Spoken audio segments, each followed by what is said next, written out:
Hi friends, welcome to செம்மொழி kitchen. இன்றைக்கி நம்ம கிச்சனில் என்ன பார்க்க போகிறோன்னா வெஜ் பிரியாணி பார்க்க போகிறோம். ரொம்ப சூப்பராக ஈஸியாக செஞ்சிடலாம். குக்கரில் குழையாமல் எப்படி செய்கிறதுன்னு பார்ப்போம். வீடியோக்குள்ளே போகிறதுக்கு முன்னாடி நம்ம சேனலை ஃபஸ்ட் டைம் பார்க்குறவங்க மறக்காமல் சப்ஸ்கிரைப் பண்ணிக்கோங்க. பக்கத்தில் இருக்க பெல் பட்டனையும் கிளிக் பண்ணுங்கள். அப்போ தான் உங்களுக்கு நோட்டிஃபிகேஷன் உடனே உங்கள் மொபைலுக்கு வரும். இப்போ வீடியோக்குள்ளே போகலாம் வாங்க. குக்கர் சூடானதும் ஒரு கரண்டி எண்ணெய் சேர்த்துக்கோங்க. அதில் 2 ஸ்பூன் நெய் சேர்த்துக்கோங்க.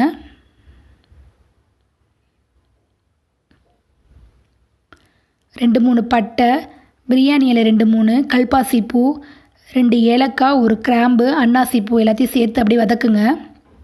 இப்போ நல்லா பொரியட்டும். இப்போ நல்லா பொரிஞ்சிருச்சு. அதில் ஒரு பெரிய வெங்காயத்தை நீல ஷேப்பில் அரிஞ்சு கட் பண்ணி வச்சுருக்கேன், அதை சேர்த்துக்கலாம்.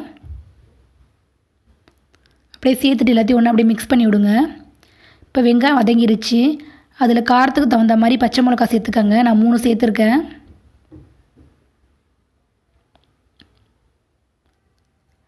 ரெண்டு பழமான தக்காளி எடுத்து சின்ன சின்னதாக கட் பண்ணியிருக்கேன், அதையும் சேர்த்துக்கலாம்.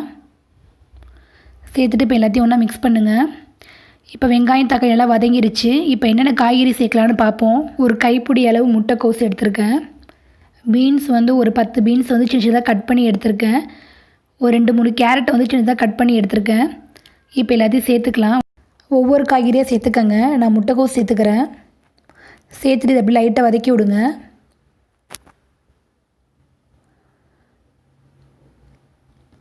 அதுக்கப்புறம் கேரட் சேர்த்துக்கலாம். நான் 3 காய்கறி சேர்க்குறேன். நீங்கள் உங்களுக்கு பிடிச்ச மாதிரி எந்த காய் வேணாலும் சேர்த்துக்கலாம். உருளைக்கிழங்கு, பச்சை பட்டாணி, பீட்ரூட் எது வேணாலும் சேர்த்துக்கலாம். இந்த பீன்ஸு சேர்த்துட்டு எல்லாத்தையும் ஒன்றா வதக்கி விடுங்க.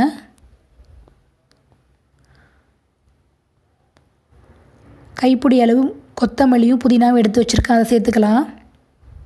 அதையும் சேர்த்துட்டு நல்லா மிக்ஸ் பண்ணி விடுங்க.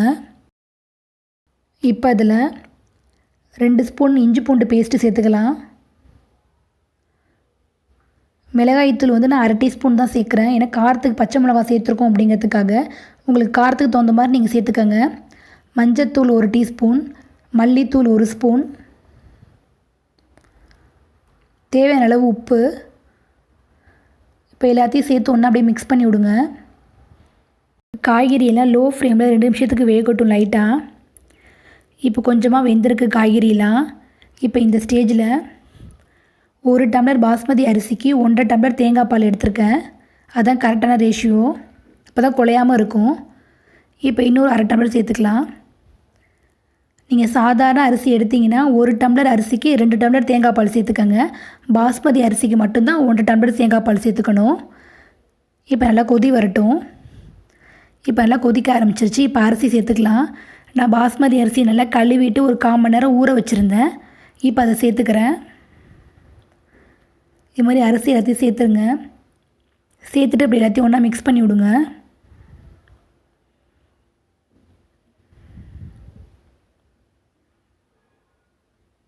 இதை அப்படியே மூடி வச்சிடலாம். லோ ஃப்ளேமில் ஒரு விசில் வந்தால் போதும், கரெக்டாக வெந்துடும். வெந்ததுக்கப்புறம் காட்டுறேன். இப்போ ஓப்பன் பண்ணலாம். பார்த்திங்கன்னா ரொம்ப சூப்பராக இருக்கும். தேங்காய் பாலில் செஞ்சுருக்கனால ரொம்ப டேஸ்ட்டாக இருக்கும் ஃப்ரெண்ட்ஸ். கண்டிப்பாக ட்ரை பண்ணுங்கள்.